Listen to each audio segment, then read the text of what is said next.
Now that we have covered the basics of the transition, let's look at some fun uses for it.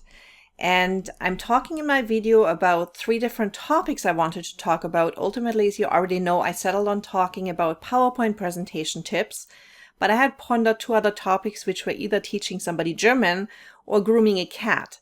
And if you watched that video already, you already know that, but it takes too long to teach somebody German, and it's not that easy to teach somebody how to groom a cat, so I had settled on the PowerPoint presentation tips. So I've now brought 3 images into my Camtasia clip in.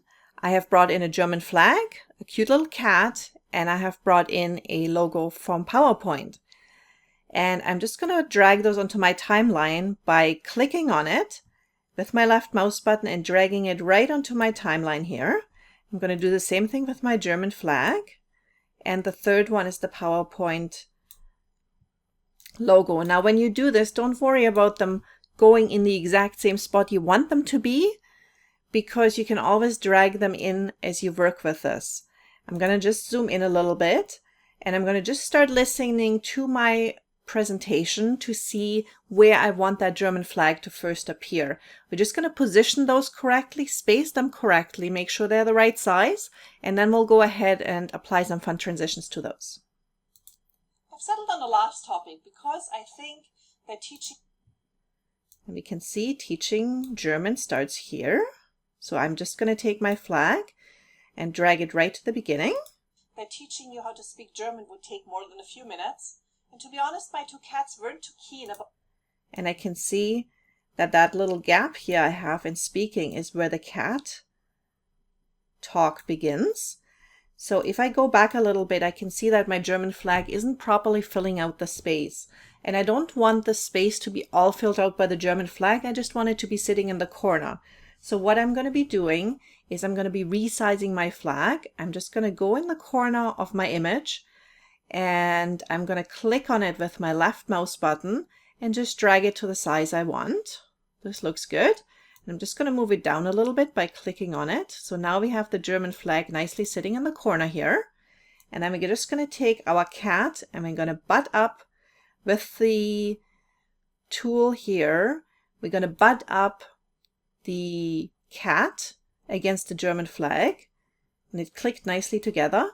Now the problem is our cat is also too big, so we're going to resize that cat a little bit. I'm also going to put it in the corner here. I'll move it over a little bit more.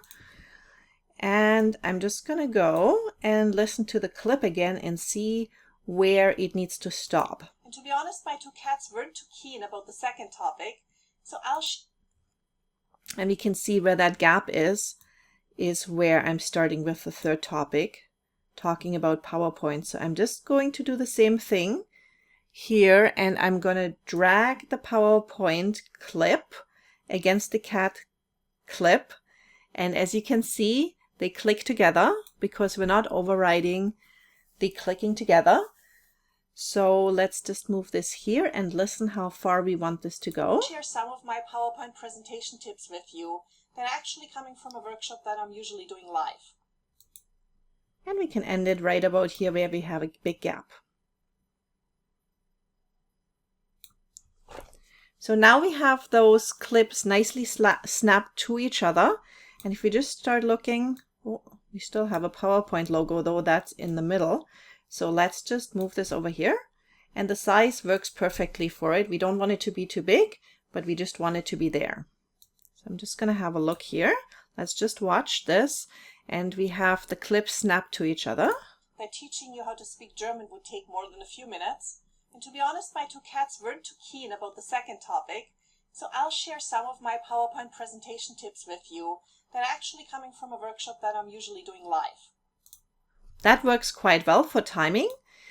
And it looks all right, even without any transitions applied, but we want to go and have some fun with this.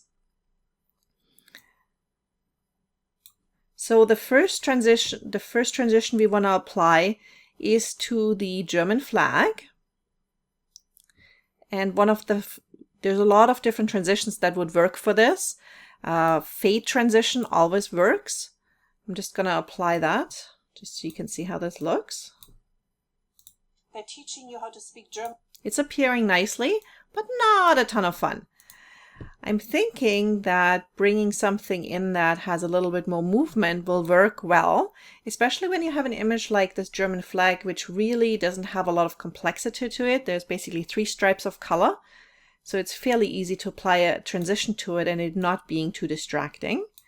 So let's see how this looks. Because I think that teaching you how to speak German would take more than a few minutes.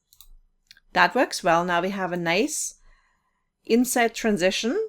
If that's too much for you, again, a fade or a flipping in is always a good transition as well, or a little glow. And let's have some fun now with it, where we apply a transition between the two, because right now what happens is one goes away and the other one appears. To be honest, my 2 cats weren't too keen about this. So we can do better than that. So what we can do is we can apply a dissolve transition, which looks quite fun. And as you can see, as soon as I start dragging, it shows me where I can apply this transition to. And I don't want to apply too many different transitions to this section, so I'm going to use that same transition and apply it to the transition from the cat to the PowerPoint logo as well, just so we have some continuity here. And then in the end, I'm going to keep it really simple and I'm just going to let it fade out, because we don't want any further distraction in the end. So let's just have a look at that little clip now. I think that teaching you how to speak German would take more than a few minutes. And to be honest, my 2 cats weren't too keen about the second topic. So I'll share some of my PowerPoint presentation tips with you that are actually coming from a workshop that I'm usually doing live. There we go. And that works quite well. You can see now in the preview, of course, it was a little choppy, but when you see the finished video at the end of this section, you'll see that it runs very, very smoothly. Now, one of the things you can do if you're finding that your transitions are not long enough, that they're too short or they're too long, you can also change the length of the transition itself. So to do that, I simply click on the end of my transition here, and I'll pull it a little bit, and with that I'll get a longer fade out. I'm just gonna bring this one to a little bit more extreme, so as you're watching the video later, you'll be able to see how that works. I'm just gonna run it right now. Coming from a workshop that I'm usually doing live.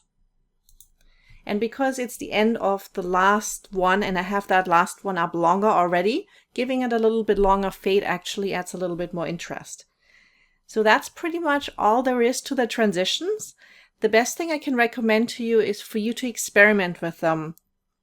Do a sample projects and start experimenting with them. The other thing that is important to remember is don't use too many different transitions in a project.